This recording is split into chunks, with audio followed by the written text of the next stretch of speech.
Excalibur, and we walked out at 11 o'clock at night to get the car to go to get something to eat, and it was like standing on the portico waiting on Valley to bring it up. It was like standing in a heat dome. It was at 11 o'clock at night. It was still 106 degrees. The mucous membranes of my nose dried out. I couldn't breathe. I'm telling you, I thought I was dying. I said, "God, are you sure?"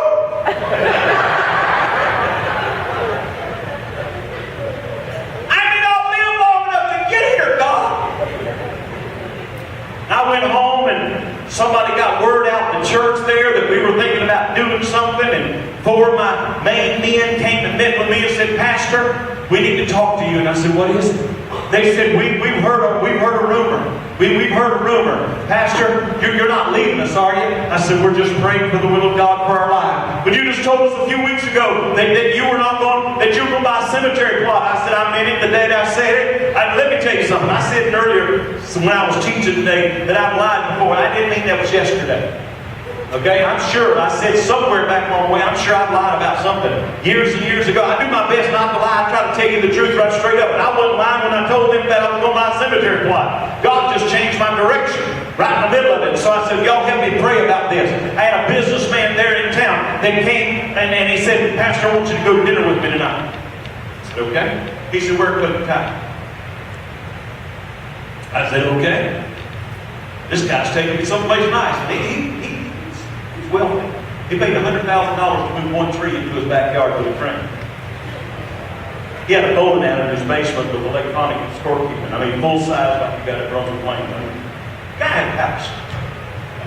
So we go to dinner that night, and after we have dinner, I noticed the menu don't have any prices on it. I don't like eating places that don't have prices. Matter of fact, I don't think I ever ate at a place that didn't have prices. Okay? We had one waiter for our table. That table had one waiter. It was just the two of us. After we finished eating, I knew he had something he wanted to tell me. So I looked at him and I said, "Tommy, you didn't bring me down here to this fancy place. I didn't even know it existed here, and I've lived here 7 years. The pastor of this town, I didn't know there was a private club like this in this town." He said, "Well, there's not many members here." I said, "I can tell you. I can tell you." I said, "I'm not going to ask you how much that filet I just had was, but it sure was good." He said, "Pastor Blizzard, I heard you're thinking of leaving." I said, "Well, we're praying for the will of God." And I'll never forget, he pulled his checkbook. He said, "I know that preaching don't pay like you used to make in your own businesses." He said, "But just between you and me, tell me how much money you need to stay." I said, "Tommy, you don't have any money?" He said, "Pastor, let's back up on money." I said, "Tommy, I know you got a lot of money. I've stayed in the meeting all the time there. I've been to your lake house. I've been here." I said, "But you don't have enough money because God said we need to go. And then if I didn't go, he was going to take his anointing." And I told him, "I can't do it on his anointing." I said, "So you put your checkbook up because you don't have enough money." Tommy said, "That's all I needed to hear, Pastor." He pulled his checkbook up and stuck it back in his pocket. He said, "I just didn't want you to leave here if it was about money." I'm telling you something today, friend. When you're in the will of God, money doesn't matter to you. God's always going to supply your needs according to His control. The real barrel will not run empty. Get the bottom of it a few times and scrape it, but there's always been enough for one more cake. There's always going to be enough. When you're in the will of God, you don't have to worry.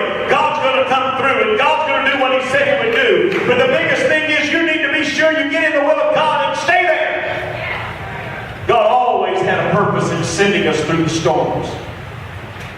It's in the midst of the storm that God is going to let revival break out. When Paul landed on that island and the barbarians were waiting to decide whether they were going to kill him or they were going to help him. They were trying to figure out what they were going to do. And they built the fire. And Paul went over and picked up the sticks. And you know the viper came out of the sticks and bit him. Paul shook him off into the fire. If you get snake bit, you can shoot it right back into that fire and let God burn it up. You don't have to worry about ever dying from it. Paul never one time broke his stride. He just kept building the bigger. And they waited thinking Paul was going to die. And when he didn't die, they fell down and started worshiping Paul. He said, get up from there. I'm a man just like you are. But let me tell you who Jesus is. And God carried him to an island to have a revival. God's brought you to Las Vegas today to have a revival. You're in the middle of God's will. You might as well get busy about doing God's will. You might as well understand who you are in Jesus and do the will of God right in the midst of all of it.